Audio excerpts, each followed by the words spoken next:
Video like जरूर कर लीजिए और ऐसे वीडियो लगातार फ्री में पाने के लिए चैनल को तुरंत सब्सक्राइब कर लीजिए और बेल आइकन को जरूर टैप कर लीजिए ताकि आगे भी सारे वीडियो आपको मिलते रहे। यूट्यूब में फॉलो करते हैं तो प्लीज ये वाला फ्री टेलीग्राम चैनल जरूर ज्वाइन कर लीजिएगा। सारे नोटिफिकेशन सारे अपडेट यहीं पे आते हैं, ध्यान रखिए।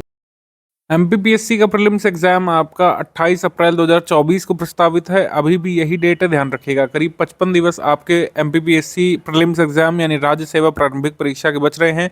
स्टडी फॉर सिविल सर्विस का पेड ग्रुप शुरू हुआ है 3 मार्च से। आप इसको ज्वाइन करके पूरी तैयारी कर सकते हैं बचे हुए 55 दिवस में अपने प्रीलिम्स सिलेबस की।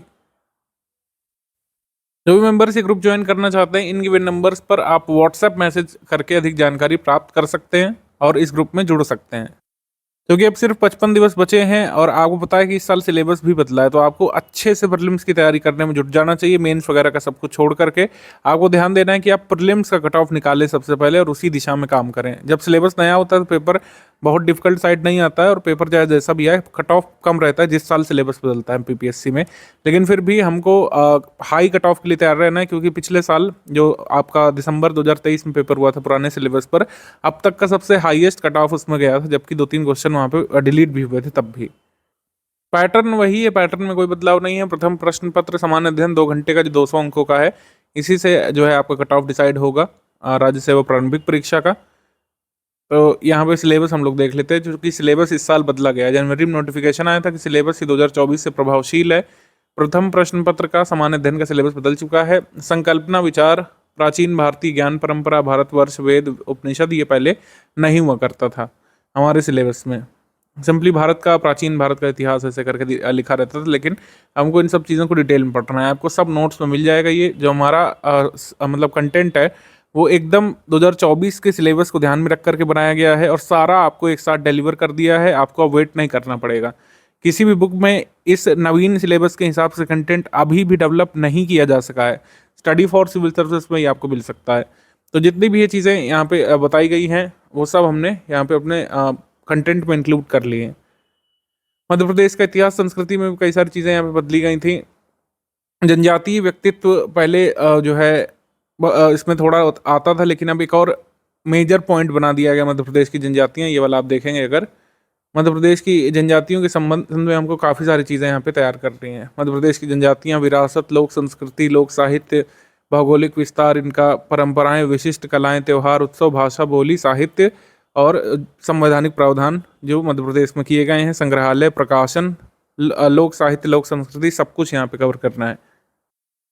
अंतर्राष्ट्रीय, राष्ट्रीय और मध्य प्रदेश की समसामयिक घटनाओं का भी अब वेटेज बढ़ेगा। पहले 5, 6, 7 क्वेश्चन आते थे समसामयिकी से, मध्य प्रदेश समसामयिकी और राष्ट्रीय अंतर्राष्ट्रीय करंट अफेयर भी बहुत ज़्यादा नहीं आता था, लेकिन अब करंट अफेयर का वेटेज बढ़ेगा, क्योंकि इसमें अंतर्राष्ट्रीय समसामयिकी, राष्ट्रीय समसामयिकी, मध्य प्रदेश की समसामयिक घटनाएं सभी यहाँ पर शामिल कर ली गई हैं। मध्य प्रदेश का करंट अफेयर अभी आपके ग्रुप में नहीं दिया गया होगा, आगे का अब कुछ दिवस बाद आपको मध्य प्रदेश का करंट अफेयर अपडेट करके मिल जाएगा ग्रुप में।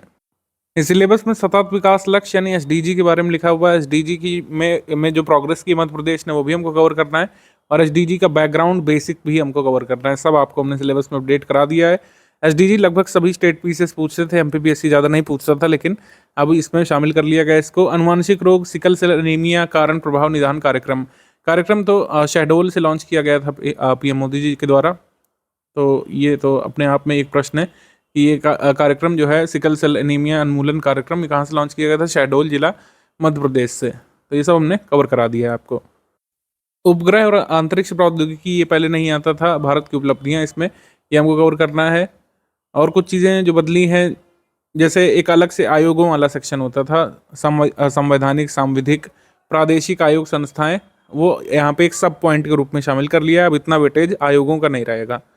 मध्य प्रदेश की संवैधानिक व्यवस्था वही है। त्रिस्तरीय पंचायती राज, नगरीय प्रशासन व्यवस्था वही है।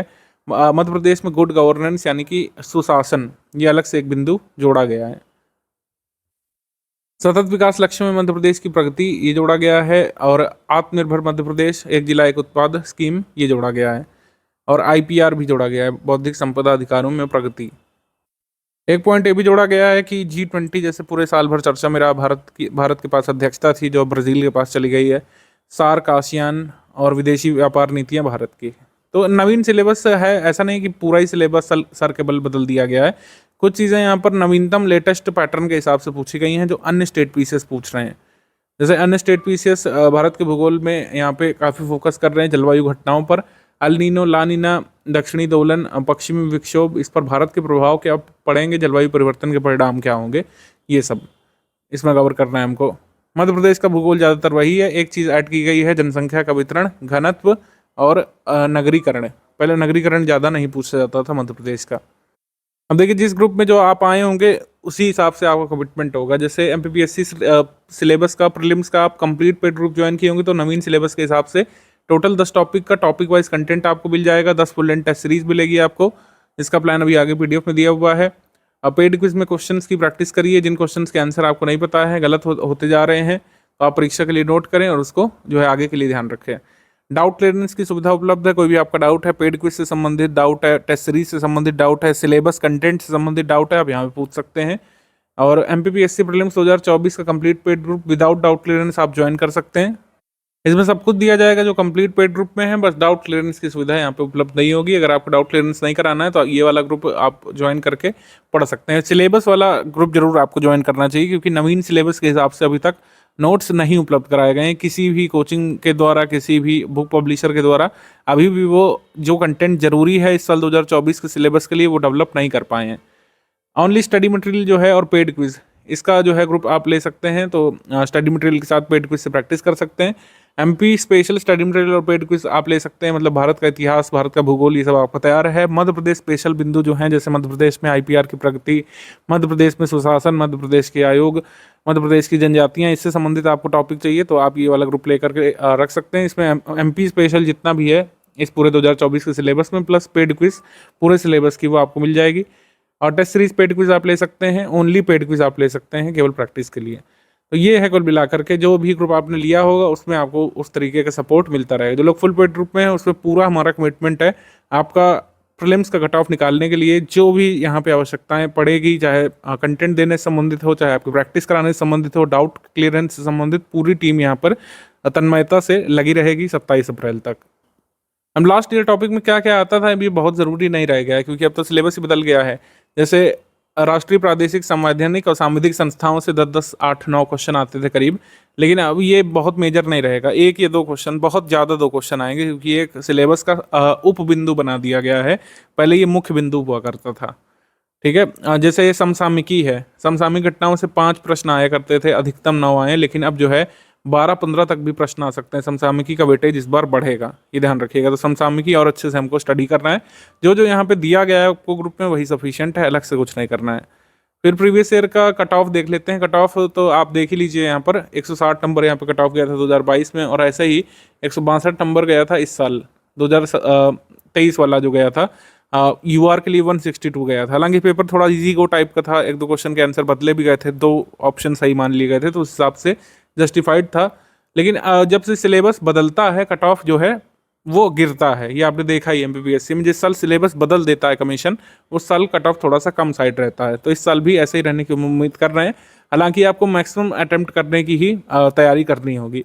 टेस्ट सीरीज का टाइम प्लान है, 1 अप्रैल से हम शुरू करेंगे, 19 अप्रैल को टेस्ट सीरीज यहाँ पे खत्म कर रहे हैं। टेस्ट सीरीज भी नवीनतम पैटर्न के हिसाब से, और जिस तरीके का पेपर संभावित है 28 अप्रैल को, उसी हिसाब से टेस्ट सीरीज बनाई जाएगी। ये मॉड्यूल हमने यहाँ पे लिखा है 6 फेब से हम शुरू करेंगे और 12 मार्च को आपका मॉड्यूल यहाँ पे फिनिश कर देंगे। तो इस तरीके से है, मतलब लगातार आपको ज़्यादा कंटेंट मिल जाएगा पढ़ने के लिए, आपको बहुत वेट नहीं करना पड़ेगा। 12 मार्च को पूरा ये खत्म हो जाएगा, फिर आप लगातार ताबड़तोड़ रिवीजन करिए। यहाँ पे जो भी आपका डाउट है आप अपने डाउट क्लियरेंस वाले ग्रुप में पूछिए। 17 दिसंबर 2023 को जो प्रीलिम्स हुआ था, जिसमें 81 क्वेश्चंस का कट ऑफ गया था यूआर के लिए, इसमें आप देख सकते हैं 75 क्वेश्चन हमारे स्टडी मटेरियल से और पेड क्विज से, टेस्ट सीरीज से किए जा सकते थे, और 10-12 क्वेश्चन जो है डिस्कशन ग्रुप से निकाले जा सकते थे। ये प्रूफ हमने यहाँ पे दिए हैं, ठीक है। और इस बार भी नए सिलेबस पर पेपर चाहे जैसा आ जाए, इस बार भी हम प्रूफ आपको दिखाएंगे कि किस तरीके से हमारे स्टडी मटेरियल से क्वेश्चन किए जा सकते थे इसमें, ठीक है। तो ये इस तरीके से देखिए, हमारा सिलेबस जो है कंटेंट ओरिएंटेड रहता है। रेलिवेंसी यहाँ पे बहुत हम मैटर करते हैं अपने कंटेंट टीम में, कि जो हम यहाँ पे दें आपको कंटेंट के रूप में, वो उससे आप क्वेश्चंस कर सकें, एग्जाम में क्वेश्चन निकाल सकें, सही क्वेश्चन निकाल सकें, ठीक है। और उसी हिसाब से प्रैक्टिस भी कराई जाती है। कई सारे क्वेश्चन जो आप देख रहे हैं वो हमने पेड क्विज में डायरेक्टली कराए हुए हैं इस तरीके से। तो ऐसा ही कंटेंट आपको इस साल भी दिया गया है 2024 में। आपको करना ये है कि डेली जो है 5-6 घंटे का शेड्यूल बना करके हमारे कंटेंट को स्टडी करने पर ध्यान फोकस करना है। इधर उधर नहीं देखिएगा, इधर वेबसाइट में उधर वेबसाइट में मैपिंग के क्वेश्चन कर रहे हैं, जबकि ज़्यादा वेटेज नहीं होता है एमपीपीएससी में। तो इस तरीके से आपको इसमें देखना होगा। जो करंट अफेयर है हमारा, करंट अफेयर का वेटेज इस बार बढ़ेगा। वो करंट अफेयर के आप मैक्सिमम क्वेश्चन कर पाएंगे हमारे पीडीएफ से। जिस भी स्टेट पीसीएस के लिए हम करंट अफेयर डेवलप करते हैं उसमें लगभग 95% प्लस सवाल आप सही कर सकते हैं। और चाहे बीपीएससी का एग्ज़ाम हो, चाहे आरएस का एग्ज़ाम हमने डेवलप किया था, चाहे यूपीएससी का एग्ज़ाम तो है ही, और जिस भी स्टेट पीसीएस में हम जाते हैं उसमें अगर हमने करंट अफेयर डेवलप किया होता है तो हमारे ही करंट अफेयर से क्वेश्चन आते हैं एग्जाम में। तो इस तरीके से है, ये आपको थोड़ा सा कॉन्फिडेंस बूस्ट करने के लिए है कि जो आप पढ़ेंगे उससे आपको लाभ भी मिलेगा। ये इससे आप जो है आश्वस्त रहिए और सुनिश्चित करिए कि आप पढ़ें। जो जो यहाँ पे दिया गया है कंटेंट आप उसको स्टडी करिए, उसको रिवाइज करने की कोशिश करिए। रिवाइज करने के मेथड वगैरह वीडियो के अंतिम हिस्से में बताऊँगा ही। लेकिन पेपर पिछली बार का थोड़ा सा ईजी टाइप था, लेकिन ऐसा नहीं कि हर बार इसी तरीके का पेपर आएगा। और इस साल सिलेबस भी बदला है, तो आपको नए तरीके के क्वेश्चन के लिए तैयार किया जा रहा है। आपको उसी तरीके के क्वेश्चन जो है हमारी टेस्ट सीरीज में कराए जाएंगे, और पेड क्विज में भी इजी, मॉडरेट, डिफिकल्ट सभी तरीके के सवाल कराए जाएंगे, क्योंकि लगभग सभी तरीके के सवाल आपके एमपीपीएससी के पेपर में देखने को मिलते हैं। क्लियर कट स्ट्रैटेजी यहाँ पे समराइज कर दे रहा हूँ। स्टडी फॉर सिविल सर्विसेज का जो मॉड्यूल वाइज कंटेंट है, और अभी मैंने देखा कि हमारी टीम ने आपकी सुविधा के लिए सारा कंटेंट एक साथ दे दिया है। मॉड्यूल उसी में से आते रहेंगे, लेकिन जो भी रेलिवेंट कंटेंट है, करंट अफेयर जैसे नवंबर तक दिया है, दिसंबर का, जनवरी का, फेब का और मार्च का भी करंट अफेयर आपको मिल जाएगा आपके ग्रुप में। लेकिन ये आप जो दिया गया है उसको स्टडी करना शुरू कर लीजिए डेली। कम से कम अब आपको 6-7 आवर्स यहाँ पे स्टडी की स्ट्रैटेजी रखनी है। नया सिलेबस है, आपको कई सारी चीज़ें पहली बार पढ़नी होंगी और उसको तैयार भी करना होगा। और हमारे प्रैक्टिस रिसोर्सेज से आपको अंदाज़ा लगाना पड़ेगा कि इससे कैसे क्वेश्चंस बन सकते हैं। ज़्यादा यहाँ पे पैनिक करने की ज़रूरत नहीं है। सिलेबस जरूर थोड़ा से नए पॉइंट्स पर यहाँ पे बढ़ाए गए हैं। 60% सिलेबस सेम है अभी भी। 40% जो बदला है उसके लिए हमने बेस्ट सॉलिड नोट्स दिए हैं। और जब भी सिलेबस बदलता है, मैंने कहा कि आपके पास ज़्यादा चांस होता है अगर आपके पास अच्छा कंटेंट पढ़ा हुआ है तो आश्वस्त रहिए। स्टडी फॉर सिविल सर्विसेज के कंटेंट को आप पढ़िए डेली। यहाँ पे 5 आवर्स स्टडी का, 5 आवर्स यहाँ पे स्टडी, और कम से कम 90 मिनट आपको प्रैक्टिस का यहाँ पे टारगेट रखना है। ठीक है, 90 मिनट यहाँ पे आपको प्रैक्टिस का टारगेट रखना है। आपको स्टडी फॉर सिविल सर्विसेज के मॉड्यूल वाइज कंटेंट से आप पढ़िए, चाहे जो सब्जेक्ट वाइज दे दिया गया है टॉपिक वाइज, उससे आप कंप्लीट कर लीजिए। स्टडी फॉर सिविल सर्विसेज के प्रैक्टिस रिसोर्सेज से आप प्रैक्टिस करिए, रेगुलर रिवीजन करिए रिमेनिंग डेज में, क्योंकि कई सारे जो बिंदु आपको पहली बार पढ़ रहे हैं, जैसे एसडीजी हो गया। एसडीजी आपने नहीं पढ़ा होगा अच्छे से ज़्यादा पहले, अगर आप एमपीपीएससी के रेगुलर छात्र हैं, एसडीजी नहीं ज़्यादा पढ़ा होगा, तो एसडीजी के बारे में आप स्टडी करिए कि क्या बैकग्राउंड है, मध्य प्रदेश में एसडीजी की क्या प्रोग्रेस है। कोई रिपोर्ट आई थी उसमें एसडीजी की क्या रैंकिंग थी मध्य प्रदेश की, कितना स्कोर किया था मध्य प्रदेश ने, मध्य प्रदेश का कौन सा जिला जो है अच्छे प्रदर्शन कर रहा है एसडीजी में, एसडीजी की अवधारणा क्या है, ये सब आईपीआर की अवधारणा क्या है, मध्य प्रदेश में आईपीआर की स्थिति क्या है, और जो भारतीय ज्ञान परंपरा दिया हुआ है उसका जो बिंदु है उसमें कई सारा फैक्चुअल कंटेंट है, कितने ब्राह्मण ग्रंथ है, क्या किसका सिग्निफिकेंस है, कितने प्रकार के पुरुषार्थ होते हैं, ये सब आपको थोड़ा जो चीज़ पहली बार पढ़ने जा रहे हैं, जैसे सिकल सेल एनीमिया, बहुत अच्छे से आपको पढ़ना होगा। जितना भी नोट्स में दिया गया है वो सफिशिएंट है, बस आपको रेगुलर बेसिस पर रिवाइज करना होगा। और इस जो नए बिंदु हैं इस पर क्वेश्चंस भी हमने बना करके दिए हैं, तो उसकी आपको प्रैक्टिस करनी होगी। स्टडी फॉर सिविल सर्विसेज के प्रैक्टिस रिसोर्सेज से ही आप प्रैक्टिस करिए। पुराने एमपीपीएससी के आप सवाल लगा सकते हैं बिल्कुल। 60% जो सिलेबस नहीं बदला है उसके लिए प्रैक्टिस कर सकते हैं, लेकिन जैसे एमपी स्पोर्ट्स वगैरह है अब ज़्यादा रिलेवेंट नहीं रहेगा। अब रिवीजन की बात करते हैं अगर हम, तो किस तरीके से आप अध्ययन सामग्री को रिवाइज करेंगे, उसका दोहराव कैसे करेंगे, इसके बारे में टेक्निक आप देख सकते हैं। जो टेक्निक है वो पीवाईक्यू पे आधारित होती है। कैसे एमपीपीएससी सवाल बनाता है वस्तुनिष्ठ पेपर में, इसी पर आधारित है। जैसे एमपीपीएससी पूछता है व्हाट, क्या है, क्या का मतलब है कोई भी चीज़ है। जैसे G20 अगर पूछ लें, G20 इज़ व्हाट, तो एक ऐसी ग्रुपिंग है। ये जो है G20 21 देशों की और अफ्रीकन यूनियन की ग्रुपिंग है। जैसे G21 अब नाम कराया गया, G21 अब हो गया है क्योंकि अफ्रीकन यूनियन इसमें शामिल हो चुका है, भारत की अध्यक्षता में शामिल किया गया था। तो ये सब जो डिटेल हो गई कि क्या है, इसका एक परमानेंट सेक्रेटरीट नहीं होता G20 का, तो उसमें डिटेल्स फीचर्स से खेल सकते हैं। 4 फीचर दे सकते हैं किसी अध्ययन सामग्री में किसी टॉपिक का। जैसे G20 मैंने ले लिया, सिकल सेल एनीमिया उन्मूलन कार्यक्रम का कुछ और डिटेल फीचर ले सकते हैं। और भारत की जैसे स्पेस में उपलब्धियां हैं, तो जैसे चंद्रयान 3 के बारे में डिटेल फीचर पूछ सकते हैं। इसका प्रमोशन यान कौन सा था, इसमें कितने पहिए लगे हुए थे रोवर में, कब गया था, डेट वगैरह जो पूछी जाती हैं, कई सारी स्कीम्स की डेट्स पूछी जाती हैं, मिशंस की डेट पूछी जाती हैं, इंपॉर्टेंट डेट्स पूछी जाती हैं, हिस्ट्री में, ज्योग्राफी में, पॉलिटी में इंपॉर्टेंट डेट्स पूछी जाती हैं, करंट अफेयर में डेट्स पूछी जाती हैं, इन्वायरमेंट में तक डेट्स पूछी जा सकती हैं कि कौन सा जो इंपॉर्टेंट एक्ट है वो कब आया था। कौन पूछते हैं, पर्सनैलिटीज़ के बारे में जो पूछते हैं कि कौन विनर है किसी अवार्ड का। जैसे इस साल 5 अवार्डीज़ हैं भारत रत्न के, इनमें से किसको नहीं मिला है या इनमें से किसे मिला है, ये पूछ सकते हैं। 4 अवार्डीज़ और उनके जो क्षेत्र हैं उनकी मैचिंग में क्वेश्चन आ सकते हैं। रिलेटेड इन्फॉर्मेशन से बहुत क्वेश्चन आते हैं, जैसे आप देखिए विज्ञान प्रौद्योगिकी में रिलेटेड इन्फॉर्मेशन पे आधारित क्वेश्चन होते हैं। कोई भी एक टॉपिक उठा लेंगे, इसमें 4 स्टेटमेंट होंगे, बताइए कौन सा सही है कौन सा गलत है, या कितने सही हैं कितने गलत हैं। कंटेक्स्ट पर आधारित क्वेश्चन होते हैं कि कोई जो है समिट हुई, उसमें वेन्यू क्या था, ठीक है, स्मार्ट सिटी पर कोई सम्मेलन हुआ, उसमें वेन्यू क्या था। कोई अवार्ड दिए गए, उसमें उसमें मध्य प्रदेश के कितने जिलों ने वो पुरस्कार जीता, ठीक है, या फिर अवार्ड वो क्यों दिए गए थे। तो ये सब इसमें हाउ प्रोसेस पर आधारित सवाल कि कैसे क्या होता है, किस चीज़ का क्या फंक्शन होता है, ये सब पे सवाल पूछे जाते हैं। अब इन्हीं जो क्वेश्चन वर्ड पर आप अपने नोट्स भी तैयार कर सकते हैं अध्ययन सामग्री के दोहराव के लिए। चाहे तो नोट्स तैयार कर सकते हैं, चाहे तो मल्टीपल टाइम्स रिवीजन पर फोकस कर सकते हैं, लेकिन आपको करना इसी तरीके से है, क्योंकि स्टेट पीसीएस का यही पैटर्न आपको देखने को मिलता है कि इसमें इस तरीके के प्रश्न बनते हैं और हमको अध्ययन सामग्री को इसी तरीके से तैयार करना है। अब अध्ययन सामग्री में आप किसी भी टॉपिक का नाम लिख सकते हैं, मध्य प्रदेश की जनजातियों के बारे में लिख सकते हैं, ठीक है। जनजातियों के बारे में लिखेंगे तो उसमें जैसे भौगोलिक विस्तार दिया है, तो कहाँ कहाँ कौन सी जनजाति पाई जाती हैं आपको टेबल में लिख करके हमने दिया होगा, उसको आपको लर्न करना पड़ेगा। जनजातियों के बारे में कुछ अधिनियम, कुछ स्कीम जारी की गई होंगी मध्य प्रदेश की सरकार ने, तो उसका क्या उद्देश्य है। मध्य प्रदेश में जनजातियों के संबंधित कोई म्यूजियम होगा, वो कहाँ पे स्थित है, वो कब स्थापित हुआ था, ठीक है, उसका उद्देश्य क्या है, उसको नियंत्रित कौन करता है, ये सब। इसमें आप कोई भी टॉपिक रख सकते हैं अध्ययन सामग्री में, करंट अफेयर रख सकते हैं और एंशियंट हिस्ट्री रख सकते हैं, भारत का भूगोल रख सकते हैं, मध्य प्रदेश का भूगोल रख सकते हैं। कोई भी अध्ययन सामग्री आप रखें उसमें इसी तरीके से आपको तैयारी करनी है। और ये वाली तैयारी करना कई बार इजी और डिफिकल्ट दोनों होता है। डिफिकल्ट इसलिए क्योंकि कई सारे तथ्य आपको तैयार करना है, इजी इसलिए क्योंकि किसी भी टॉपिक से बहुत बड़ा क्वेश्चन यूपीएससी जैसा या फिर जो अदर स्टेट पीसीएस में हरियाणा पीसीएस जैसा नहीं बनेगा कि 5-5 6-6 स्टेटमेंट आ रहे हैं एक ही टॉपिक के। ऐसे क्वेश्चन अभी तक एमपीपीएससी ने किसी एग्जाम में नहीं पूछा है, इसी वजह से एमपीपीएससी का कट ऑफ भी हाई रहता है। यानी कि आपको एक क्वेश्चन में बहुत सारी इन्फॉर्मेशन नहीं याद करनी है, लेकिन आपको पूरे सिलेबस की बहुत सारी इन्फॉर्मेशन तैयार करके जाना होता है, ठीक है। तो इस तरीके से आप अध्ययन सामग्री को दोहराएंगे, तैयार करेंगे, और इसमें आपको प्रैक्टिस से भी हेल्प मिलती है काफ़ी। कई बार ऐसा होता है कि किसी भी टॉपिक को आप बहुत अच्छे से पढ़ के नहीं गए होते, लेकिन उसकी अगर आप प्रैक्टिस अच्छे से करके जाते हैं तो क्वेश्चन सही कर ले जाते हैं। तो प्रैक्टिस का भी यहाँ पे महत्व है। अब देखिए जैसे एमपीपीएससी में हम कई सारे क्वेश्चंस करा रहे हैं, तो इस वजह से प्रौद्योगिकी की अवधारणाओं के बारे में दिया है, नवीन प्रौद्योगिकी। तो मशीन लर्निंग एल्गोरिदम के बारे में पूछा है कि मशीन लर्निंग एल्गोरिदम के विश्लेषण के बारे में कौन सा कथन सही है। तो डिटेल पे आधारित हमने सवाल पूछा है यहाँ पे। तो इसमें से अगर हमने यहाँ पे चुना सी, तो दोनों ही कथन यहाँ पे सही हो गए। इसके बारे में पूछा किसने अमेरिकी आर्टिफिशियल इंटेलिजेंस अनुसंधान के लिए बड़ी राशि वित्त पोषित की है। तो हम जैसे यहाँ पे सी चुने तो ये गलत हो गया, यहाँ पे डार्पा सही है, DARPA।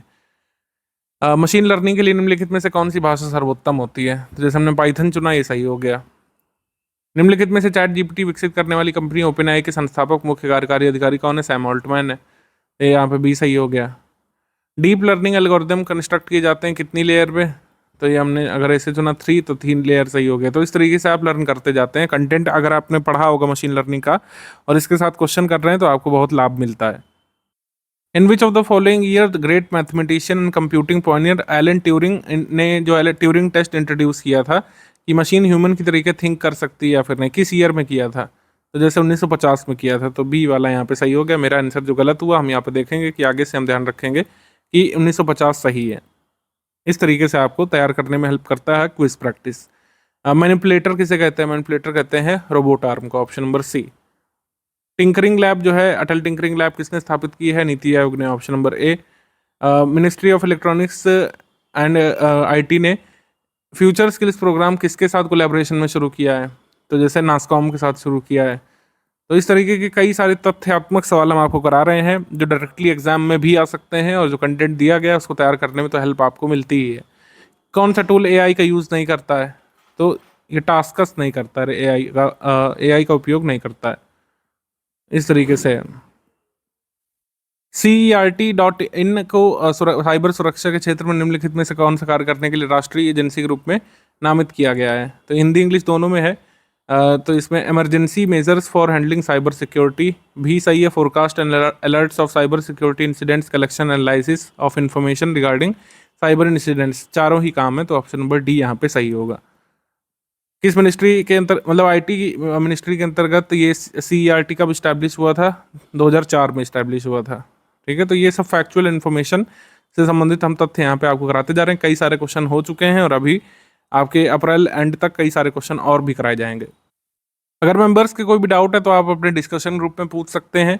डिस्कशन ग्रुप में पूछेंगे, विदिन 6 आवर्स आपके डाउट का जवाब दिया जाएगा। कोई भी स्टडी मटेरियल से संबंधित आपका डाउट है, पेड क्विज में कोई डाउट है, आपका नहीं समझ में आ रहा है, क्विज का सवाल कैसे सही है कैसे गलत है, कोई तथ्यात्मक आपका डाउट है, आप यहाँ पर पूछ सकते हैं। और चूंकि एग्जाम नज़दीक है, तुरंत ही आपके डाउट यहाँ पे सॉल्व करके दिए जाएंगे। बाकी अगर आप स्टडी मटेरियल वाले ग्रुप में हैं, आप केवल MP स्पेशल वाले ग्रुप में हैं या फिर केवल टेस्ट सीरीज वाले ग्रुप में हैं, तो आपका कोई डाउट है तो ज्ञान सर को भेज सकते हैं इस नंबर पर केवल और केवल टेक्स्ट मैसेज के माध्यम से। तो आपका डाउट भी वहाँ पर विदिन 24 आवर हम सॉल्व करने का प्रयास करेंगे। लेकिन अगर आप डिस्कशन ग्रुप में होते हैं तो कोई भी आपका डाउट प्रायोरिटी बेसिस पर सॉल्व किया जाता है, कोई भी आपका डाउट हो सिलेबस संबंधित। तो इस तरीके से आप लोग अपनी स्टडी रिज्यूम कर लीजिए। डेली जो है कम से कम 7 घंटे स्टडी का आप टारगेट रखना है बचे हुए 55 दिवस में, तभी आप जो है कट ऑफ के उस पार निकल पाएंगे और मेंस लिख पाएंगे। इस वजह से बहुत जो है सीरियसनेस के साथ और जो है इस मैग्नीट्यूड को समझते हुए कि सिलेबस नया है, आपको अच्छी तैयारी करने की ज़रूरत है। आप लास्ट 55 दिवस में दिलो जान से लग जाइए और जो है स्टडी फॉर सिविल सर्विसेज आपके साथ है।